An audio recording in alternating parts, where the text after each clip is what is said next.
ರಾಜಕೀಯ ವಿಶ್ಲೇಷಣೆ ಊಹಾಪೋಹಗಳು ಅಂತಕ್ಕಂಥದ್ದು ನನ್ನ ಅಭಿಪ್ರಾಯ. ಎರಡೂ ಪಕ್ಷಗಳು ಸೇರಿ ಸರ್ಕಾರ ರಚನೆ ಮಾಡ್ತಕ್ಕಂಥದ್ದು ಬಹುಶಃ ನನ್ನ ಒಂದು ರಾಜಕೀಯದ ಅನುಭವದಲ್ಲಿ, ನನಗಾದಂಥ ಅನುಭವದಲ್ಲಿ ಅದು ಅಷ್ಟು ಅದು ಆ ಒಂದು ಊಹಾಪೋಹ ಸುದ್ದಿ ಬಂದಿರೋದೇ ಮೊದಲನೇದಾಗಿ ತಪ್ಪು ಅನ್ನೋದು ನನ್ನ ಅಭಿಪ್ರಾಯ. ಬಹುಶಃ ಆ ಎರಡೂ ಪಕ್ಷಗಳು ಸೇರಿ ಸರ್ಕಾರ ಮಾಡ್ತಾರೆ ಅಂತಕ್ಕಂಥದ್ದು ನಾನಂತೂ ನಿರೀಕ್ಷೆ ಮಾಡ್ತೀನಿ.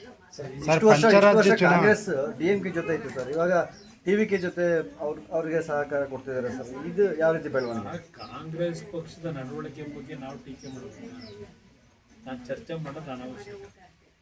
ಯಾವ ರೀತಿ ಕಾಂಗ್ರೆಸ್ ಪಕ್ಷ ಯಾವ್ಯಾವ ಸಂದರ್ಭದಲ್ಲಿ ಯಾವ್ಯಾವ ರೀತಿಯಲ್ಲಿ ಸರ್ಕಾರಗಳನ್ನು ಅಸ್ಥಿರಗೊಳಿಸಿದ್ದಾರೆ, ಕೇಂದ್ರದಲ್ಲಿದ್ದಂಥ ಚರಣ್ ಸಿಂಗ್ ಅವರಿಂದ ಪ್ರಾರಂಭ ಆಗಿ VP ಸಿಂಗ್ ಇರ್ಬೋದು, ಚರಣ್ ಸಿಂಗ್ ಇರ್ಬೋದು, ಚಂದ್ರಶೇಖರ್ ಇರ್ಬೋದು, ಅದೇ ರೀತಿ ದೇವೇಗೌಡರು ಅಧಿಕಾರದಲ್ಲಿದ್ದಾಗೂ ಸಹ ಯಾವ ರೀತಿ ಯಾವ ಕಾರಣಗಳನ್ನು ಕೊಟ್ಟು